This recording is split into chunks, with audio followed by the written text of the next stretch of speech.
স্যাটেলাইটের কবরস্থান হিসেবে পরিচিত এই জায়গাটির নাম পয়েন্ট নিমো, যা প্রশান্ত মহাসাগরের মাঝখানে অবস্থিত। এটিকে দুর্গম মেরুও বলা হয়, যেখানে চাইলেই কোনো মানুষ সহজে পৌঁছাতে পারে না। ইস্টার দ্বীপের দক্ষিণে এবং অ্যান্টার্কটিকার উত্তরে অবস্থিত।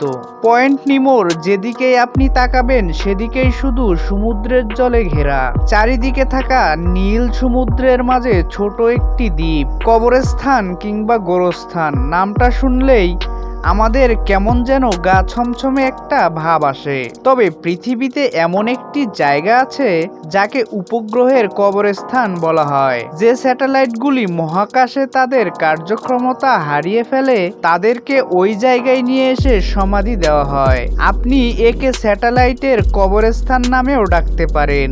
একে পৃথিবীর সবচেয়ে বিচ্ছিন্ন স্থানও বলা হয়। অর্থাৎ চাইলেই যে আপনি একবার ঢু মেরে আসতে পারবেন তা একেবারেই নয়। এটি ভূপৃষ্ঠ থেকে বেশ কয়েক কিলোমিটার নিচে। এই জায়গায় পৌঁছাতে একজন মানুষের অনেক দিন সময় লাগবে। এই অঞ্চলে মাত্র কয়েকটি ছোট দ্বীপ রয়েছে, যেখানে পাখি ছাড়া আর কোনো প্রাণী বাস করে না। একই জায়গায় ইন্টারন্যাশনাল স্পেস স্টেশন ISS কবর দেওয়ার পরিকল্পনা করা হয়েছে। মাত্র কয়েক বছরের মধ্যে এই মহাকাশ স্টেশনটি আর কাজ করবে না। তখন এই কবরস্থানেই তাকে দাফন করা হবে। কেমন লাগলো আজকে আমাদের এই আয়োজনটা?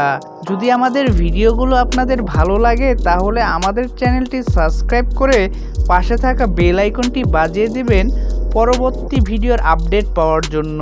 আজকে এই পর্যন্তই। আবারও কথা হবে নতুন কোনো অজানা তথ্য নিয়ে।